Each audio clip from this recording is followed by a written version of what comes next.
Welcome to Streams of Progress, where we bring you weekly conversations with many of the UAE's prominent leaders and thinkers. Each of our guests are actively contributing to the vitality of the UAE community and economy. Our goal in the podcast is to inspire you to drive progress in your professional and personal life. Hey everyone, this is Emirati, and this week on Streams of Progress, we have another special episode done in collaboration with young Arab leaders. On this episode, I sat down with Farah Al Qaissieh, founder of Stutter UAE and a member of Young Arab Leaders. Farah shared her story of how she overcame her own stutter and now works to empower others to do the same. She didn't let her stutter get in the way of her ambitious goals, and in 2018, she was awarded the Abu Dhabi Award, the highest civilian medal and recognition granted by the Emirati of Abu Dhabi for her positive impact in the community. As an entrepreneur, she discussed how she takes calculated risks as she constantly pushes herself to do more for the community. So without further ado, let's jump right in. We're sitting down with Farah Al Qaissieh, founder of Stutter UAE. Thank you for being on the show. Thank you for having me and giving me this opportunity. It's our pleasure. So where does this all begin? Where does your story begin? Sure. So my name is Farah Al Qaissieh, and my journey began when I was, I think the first idea popped in my head when I was around 12 or 13 years old. But it was just an idea and I didn't know what to make out of it. So I'm Emirati, I'm based in Abu Dhabi, born, raised, and educated here. And there was a certain incident that happened to me as a person who stuttered. And it kind of stayed with me. And I knew I wanted to do something for my stutter, but I wasn't sure of what it was until later in my university years and possibly even after. And that's your nonprofit that you're referring to, Stutter UAE? Yes. Okay. Can you tell us a bit about what is the nonprofit? What exactly do you do? How do you help people with stutters? So Stutter UAE is an online platform where we get people who stutter to connect with other people who stutter and know more about stuttering in general. It started because, as I mentioned earlier, growing up as a person who stuttered, it felt very isolating. It felt like I was very different than everyone else around me. And honestly, I think if it wasn't for the support of my family and my younger brother who also stuttered, I think I would have taken a completely different path because you feel so alone with the way that you speak. And people don't understand it. Although there is 1% of the world population that stutters, it's still not seen as common because we found ways to maneuver around our stutter. And as I mentioned when I was introducing myself in school, I was ridiculed by a teacher because of my stutter. Wow. Okay. Yeah.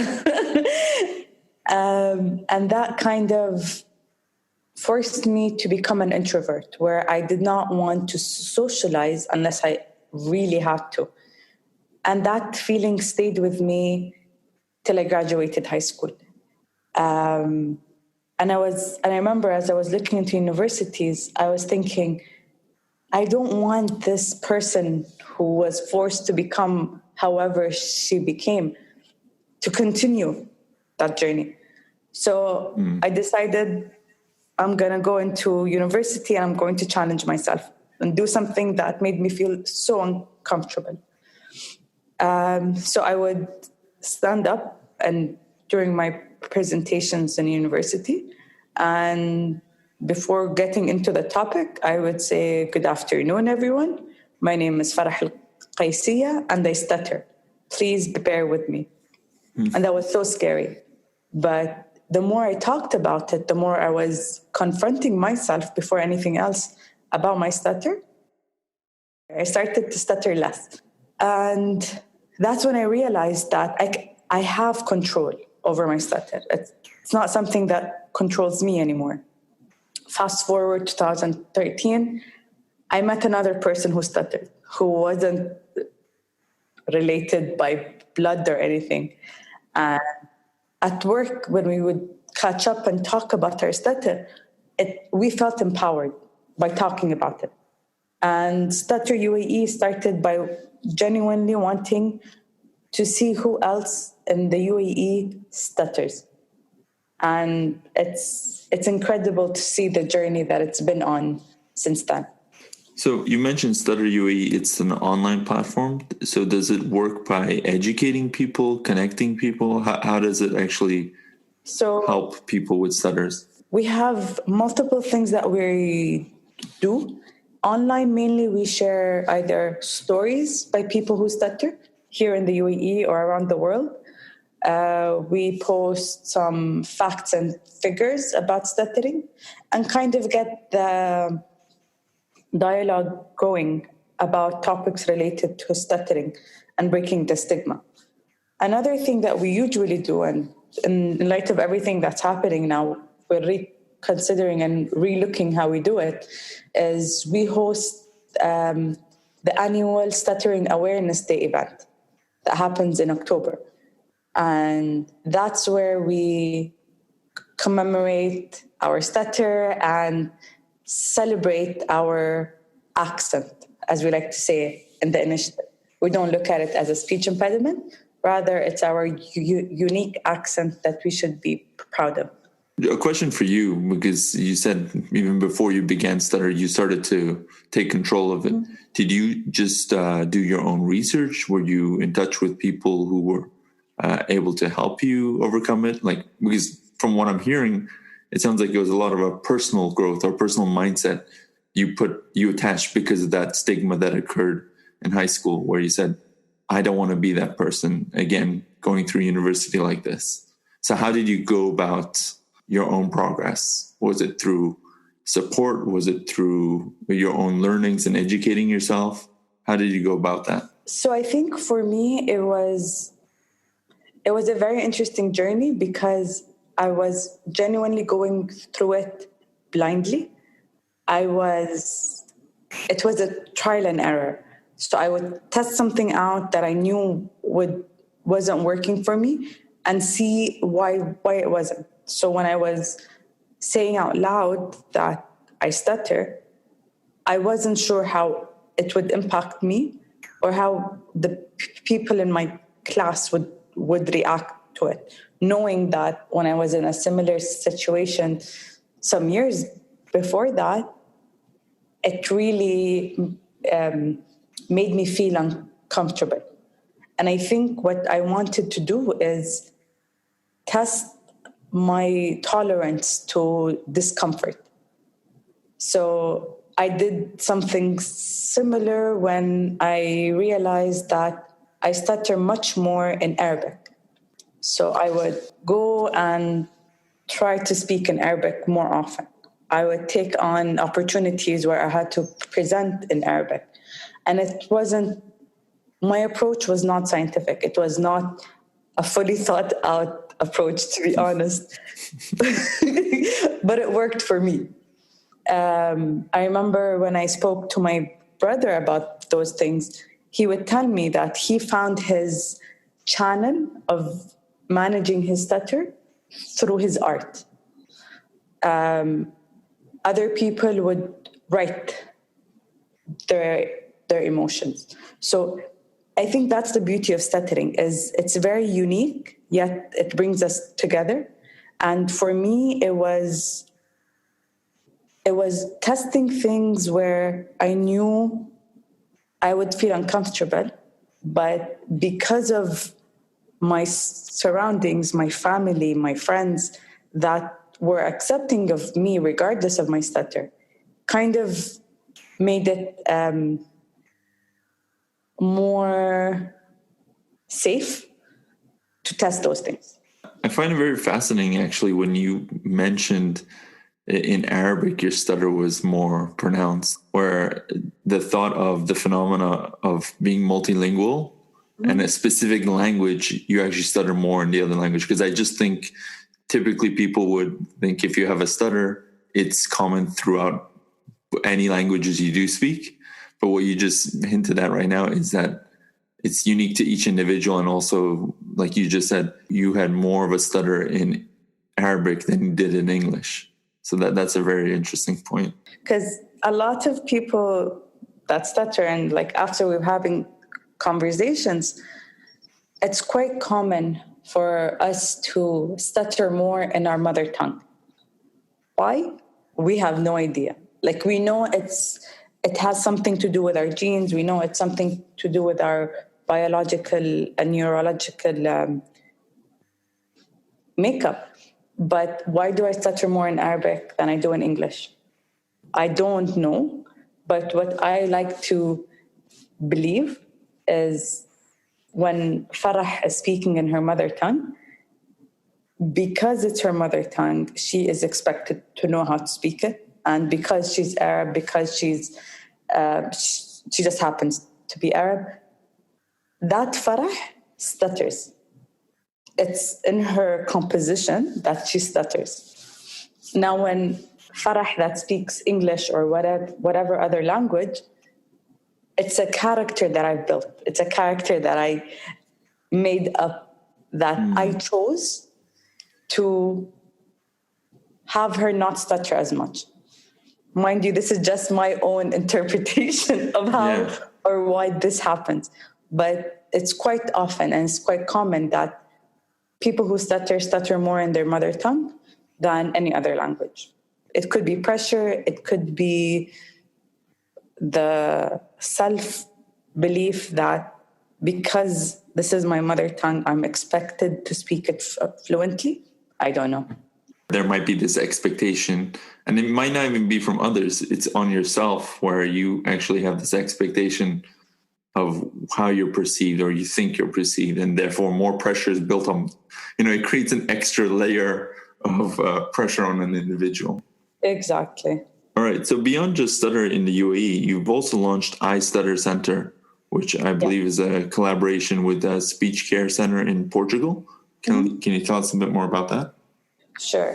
So I've partnered with Speech Care Center in Portugal, who are specialized in treatments for people who stutter. We've been in talks since 2016, trying to make something happen and trying to figure out what would be the best approach. I really wanted something for the UAE where it's beyond just a support group. It's something that complements the support group, something that people who stutter feel empowered to go through. And when we launched the online speech therapy center in March of this year, I was so happy that what we initially wanted in 2016, which was a more physical presence in the UAE and all of that, to be able to take it online and then be able to continue to support people who stutter despite the lockdowns, despite everything, was very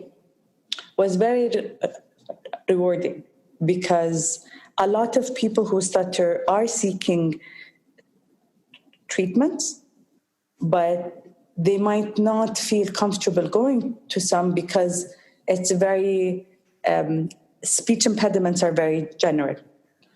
And treatments of every impediment could differ. What I wanted to offer is something that is fully dedicated for people who stutter, not just in the UAE, but also around the world. I actually think it's very opportune in timing, because you said it launched in March 2020, I believe. So we were all the beginnings of our lockdown. So I assume so many people who even were going to a physical place, all of a sudden couldn't.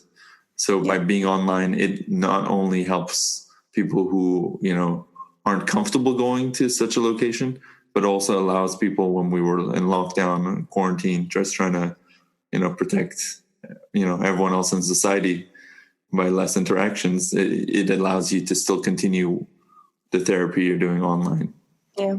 There's something very interesting we came across when we were looking at your profile, In 2018, you were awarded the Abu Dhabi Award, and I believe that's the highest civilian medal and recognition granted by the Emirs of Abu Dhabi. And in your case, it was for the positive impact in the community. Can I just ask you, what was going through your mind when you were told you're going to be awarded this accolade?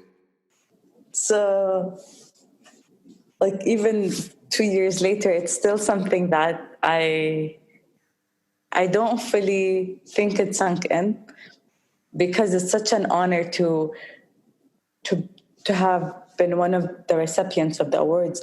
But to answer your question shortly, I didn't know. So the way the Abu Dhabi Award works is it's a community nomination. So it's not something that I self-nominate. I can if I wanted to, but I didn't. So it's the community of people in Stutter UAE, in Abu Dhabi, in the UAE, we're submitting nominations for Stutter UAE and my efforts with that. And because of how Abu Dhabi Award works, it's like a best kept secret until the announcement day. So there was a video that was made with people from the group, my friends, my colleagues. I had no idea it took place. They were in contact with my sister about updates and making sure that we're available on that day in order for us to receive the award and all. But I didn't realize that I was a recipient until my name was called. I thought I was one of the people nominated, like 1 or 2 days before the ceremony. But I remember that it felt like a dream, because all the work that was put in Stutter UAE and all the times where I felt like giving up, this was the community's answer. This was our leadership's answer. This was the universe's answer to let me know that whatever we're doing is important. Whatever we are dedicating for the good of the community will flourish. It's just a matter of time. And I remember there was a lot of tears that day. No, but I actually think these type of community-driven recognition awards are very needed, because individuals like yourself, you said, you obviously went through different hardships while you were, setting it up, making it grow, becoming what it is today. So you even said there were times where you thought maybe I should quit. Maybe, these are things that all entrepreneurs kind of go through, right? Yeah. We only see the shiny thing after the fact. Right now that I'm talking to you, you've done all this already. It sounds easy. I mean, it's done. Yeah. But no one looks into the journey you went through. So these type of awards allow an opportunity to recognize you and individuals like yourself who are doing a positive impact on community. So, absolutely.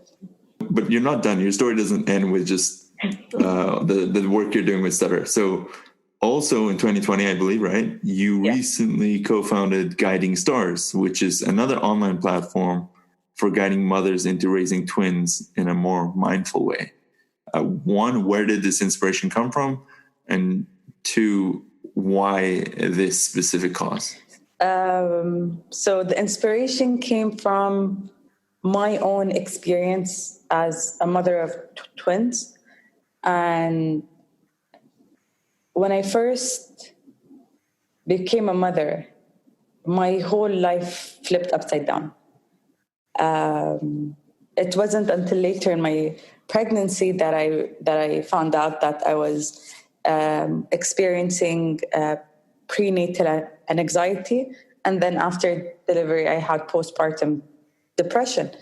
And because it's so foreign to me, because it's not something that we openly talk about in our society or even around the world, we are expected as mothers to figure out motherhood. Like it's a push of a button and everything, all the knowledge in the world comes to us.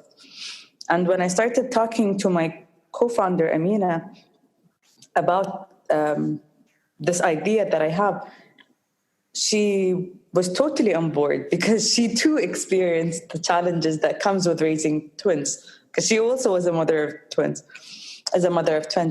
And lucky for us, that idea came about when Ma'an Social Incubator, Ma'an Social Enterprise was launching its social incubator focusing on mental health. And we pitched the idea to them, and we were one of the 10 ideas that were chosen to go through their incubator.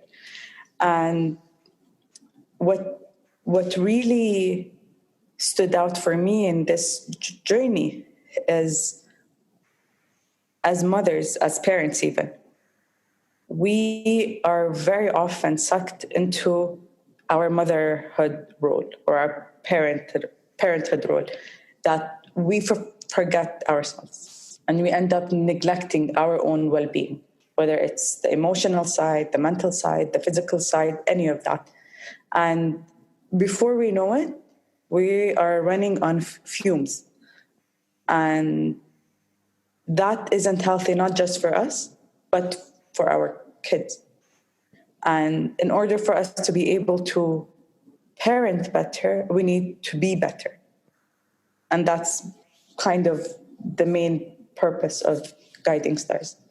That's an astute observation where we don't tend to talk about these things in most societies, even really, where we just expect parents to know what to do, right? It's just, here's a kid and you should know what to do with it. So, but even the feelings and everything, all the emotions and everything you go through as well. You actually said you experienced multiple things where you even had the postpartum depression. Yeah. I don't know it came through the incubator though. That's very interesting.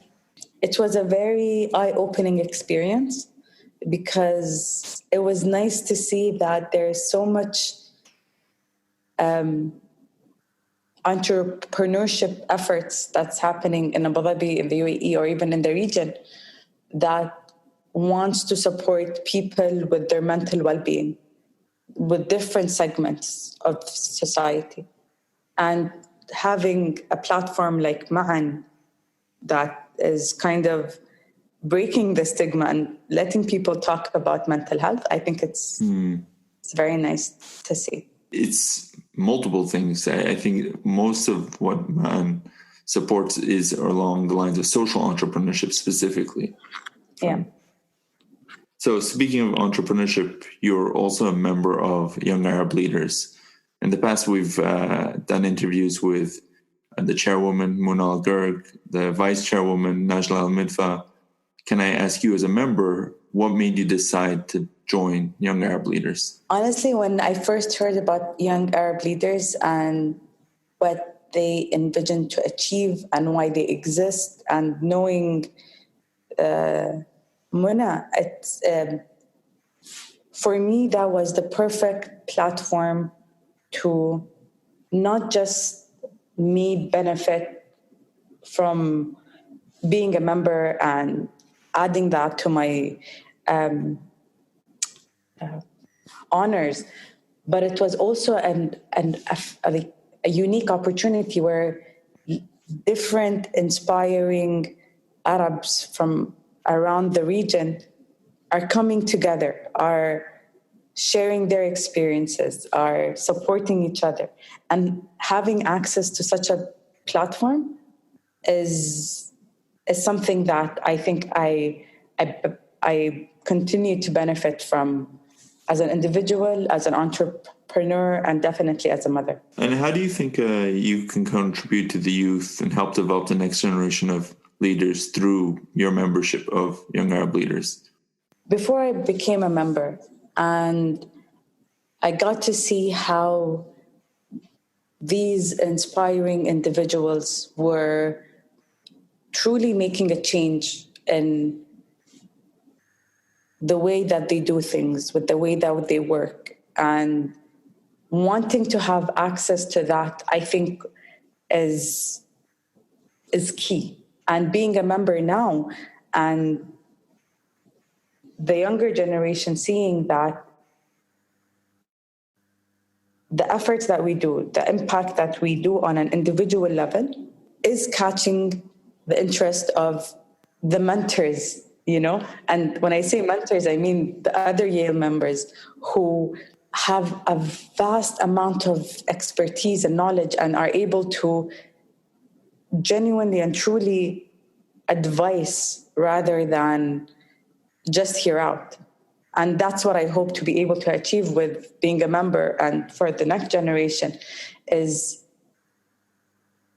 letting them know that there is a platform, there is a place where they can contribute to and benefit from.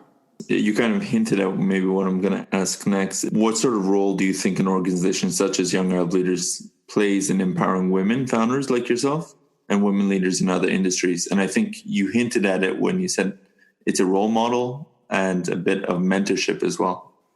Definitely. And being able to, I'll say it again, having access to the other members at Yale makes me want to continue growing, continue challenging myself and bettering myself, because they are paving the path for their peers, for their next generation, for those who are struggling to figure out what they want to do and how they want to achieve that. And connecting, having that network where we can stay connected, where we can talk about things, is extremely important. And for women specifically, I feel having our chairwoman and vice chairwoman a woman is it truly makes you realize that there are no limits. The only limits are within us. And they are phenomenal women and phenomenal people that truly want to do good. And it's not it's not a matter of status or prestige or any of that. It's a genuine care and a genuine want to have that sort of network. Speaking of women, actually, I believe one of YAL's most successful and well-attended events was an event they had on Emirati Women's Day, where you were actually one of the panelists. Yeah. I want to ask you, what was that experience like, talking about your journey and especially sharing the stage with other remarkable women of the UAE? And I think that just goes to prove how invested young Arab leaders are with the women within their organization. And having had the opportunity to sit across a panel that had incredible women sharing their stories, their expertise, and someone like me who I feel like there is so much more I want to do, is like, it gave me that boost of confidence. It gave me that reassurance that I'm on the right path. I need to continue what I'm doing. And again, that just shows you how dedicated the organization is. I think that's wonderful, especially actually until you brought it up, it didn't make me think that most of the leadership is actually women and a lot of the powerful people within the organization are women as well.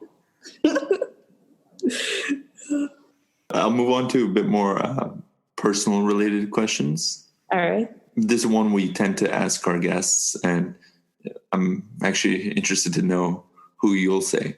And the question is, who would you consider a role model, or did you look to for inspiration through your career? And again, this might be before Young Arab Leaders, before you actually met some of these people. But in general, who did you look to? Was there any individual? So honestly, there are two role models that every time I see them, whether we're chatting or on social media or anything that they're doing, it's something that I really want to kind of understand them more and get to spend as much time as I can with them.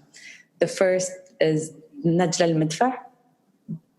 This lady is someone that I remember when I saw her for the very first time many years ago. I was so taken by how confident she is, how she knows what she wants, and she is willing to get there in any shape or form. And I absolutely love that. And the second is Ali al-Mazroui, who, for me, as someone who's known her on a personal level and seen her journey, has been extremely inspiring, because she managed to be able to balance between being a mom, being an entrepreneur, and being a friend and a sister and a family and all of that. And to me, that was it was important for me to see, especially as I became a mother, because I always felt that I would have to end up choosing one over the other. And seeing Alia and seeing Najla and seeing everyone, all these powerful women that, despite everything else that's happening in their life, they're able to follow their ambition and hold on to it. And I think it's very important to have such role models in our lives. I think you hinted at something very important, that we tend to look at these people, whether we know them personally or we hear about them, but we don't tend to think there's obviously the human side, where they are also a parent, or they are the child of someone, or sibling of someone. And there's so many other emotions that go into it. They're not just that entrepreneur you see. There's so many things going on in their life as well. So for them to manage everything itself. And actually, we had Najla on the show previously, and that was one of the things I asked her: how does she manage her time in terms of all the things she's committed to and she's working on, and all the things she's doing for the entrepreneurial community? It's just astounding, like how she's able to manage her time and still do everything. So, okay, speaking of, let's say, managing time or routines, are there any personal habits you tend to do that you would say are maybe unique to yourself, or any routines you have?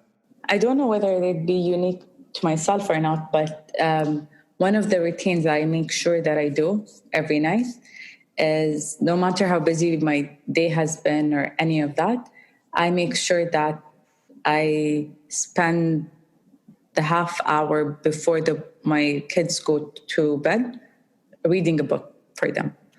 And that kind of gives me a chance to wind down, and actually be in the moment. Because most of the day I'm just juggling so many things, and having that time with them when it's just us is, I think, one of the things that I make sure to do on a daily basis. Oh, that's great. So you actually are able to put aside some time, and you make that a routine or a habit to always do that every night for your kids. And on the days where like I've missed it for whatever reason, I feel there's something off. So that's how you know it is a routine, actually, or a habit. Because as soon as you don't do it, something's off. All right. So we'll move on to our rapid fire questions. These can be short or long answers. Take as much time as you want, or as little time as you want to answer. So if you could post a message on one of the massive billboards on Sheikh Zayed Road, either going towards Abu Dhabi or towards Dubai, and non-commercial, so I don't want you to be promoting Stutter or any organization you're part of, just a message for people either visiting the UAE or residents, citizens, what would you like them to know or see? It would be, what would you want to be remembered by or remembered for? Interesting. So you want them to question maybe what they're even doing day to day. Basically, because okay. I think that we all have full potential within us. And we are the ones standing in our own way. And that's the first barrier. And I think once we are able to peel that, life happens. My other option would be aspire to inspire. I even like life happens. Even when you said life happens, I thought that's an interesting one as well. Let's go with life happens then. Or you know what we do? We give you 3 billboards back to back. So you first set them up with the premise to think about what they're doing with their life. What do you want to be remembered for? And then we tell them the rest. So we build on it. So if there's a book you were to gift to people, or if there is a current book you do tend to gift to people, what is that book? The Power of the Subconscious Mind. What is that book? Maybe just give us a quick teaser of what it... It's a book that makes, or at least made me realize the power of my own subconscious mind in manifesting what I want. And I wasn't so much of a believer until I actually started reading the book, and things started happening. When I used to test out the theories in the book, a while later they happened, they manifested. Yeah. And have you actually gifted the book, or this is something you I might did. think? No, I did. Okay. Did the person who read it attempt to tap into that They power? never came back to me. Okay. So I don't know how that went for them. Okay. Well, let's just assume it went well. Exactly. Do you have any favorite documentaries? My current favorite is Babies on Netflix. The series. Yeah, Yes. the miniseries. It's just very interesting to see how much we don't know about our little ones, and we're just learning now. Yeah, some of the science in that is fascinating. Do you have any personal hobbies that you explore on either evenings, weekends? I enjoy writing and painting, and I do tend to do that sometimes. When you say writing, that's just like fictional? No, it's more like my own reflections and writing down my own experiences with things. And that's So a bit of like a biography journaling. in a way, yeah. And this is something you do habitually? Like, is it every weekend you'll sit down, or every evening you'll sit down and do it? This is more ad hoc. Whenever like I realize something, or I feel something, or after watching a show that triggered something in me, I tend to kind of want to write it down, write the thoughts, the emotions, and the learnings. Interesting. Well, that's actually a nice habit to do. Reflect on what you just watched, or reflect on things you experienced.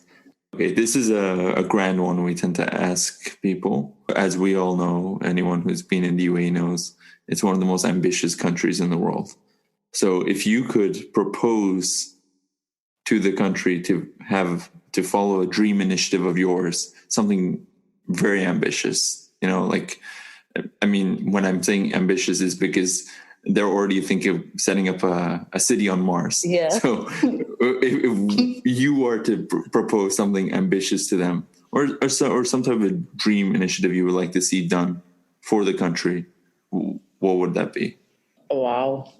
Like, this question is coming right before a couple of days from when they're about to go to Mars. I might not know what it is exactly, but what I do Sure, we can talk it out. We'll talk it out. What is it? But I know it's something that I would want it to touch on the internal happiness of people, and them being able to realize that happiness starts from within, and to stop expecting to find it in everything else that's external. That's very interesting for a city or a country to think like that. Right? Because typically we tend to think of the economy, or we tend to think of what we have, material goods. But, when we think of, measuring a country, we usually think of GDP. We think of all these other metrics. But how often do we really think of happiness? I know there are sometimes they have a happiness metric. But to be honest, it's not really... It's a bit fluffy. But if to take it seriously, I think that's where the Dream Initiative could be. Where they actually take it seriously as how happy are people, right? And it starts with internal. Yeah. And I genuinely believe once we're able to find the happiness within us or peace within us, that we'll be better able to handle the external factors that might not be so happy. Yeah. So that would be my dream. It works. We'll count. That counts. All right. So do you have any last words of wisdom you'd like to share with our listeners? I mean, I already have a general sense of how you tend to think of them tapping into themselves and not being a blocker to their own ambitions, right? Yeah. So I'm assuming maybe something there or maybe something else. I think it's definitely along those lines. But what I would want to leave them with is to not be afraid to take risks, especially if it's in areas where it might not be the most common or something that we see as stigmatized, because that's where the opportunity lies. If I didn't take the risk back in 2013 with Stutter UAE, I don't think I would be the person I am today. And for me, that's why taking risks is so important. Calculated risk, measured risk, yes. Nevertheless, finding that courage to go out of our own comfort zone. Yeah, I absolutely believe that. I believe we grow through risk. Yeah. And that exposure, those, the unknowns. Yeah. There's some growth that occurs when we're exposed to that. Lastly, where can our listeners go to find more information, one, about you, about Stutter UAE, even about Guiding Stars? Where can we point them to? You can find me on Instagram, Farah Al Qaissieh, one word. Stutter UAE is also available on Instagram and Facebook, Stutter UAE, one word. Guiding Stars as well. It's guidingstars.ae for the Instagram handle and the website. Oh, perfect. Well, thank you for being on the show, Farah. There was a lot of interesting insights that you've shared with us. Thank you for the opportunity. It's been awesome.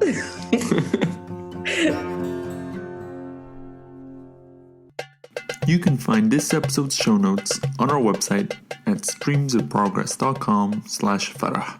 That's FARAH. We'd love to connect with you, so follow us on Facebook and Instagram or reach out via our website. If you can please take a few minutes to give us an honest rating on iTunes, this really makes a huge difference and improves our ability to reach more people in the UAE and beyond. We hope you enjoyed the show and look forward to seeing you next week on Streams of Progress.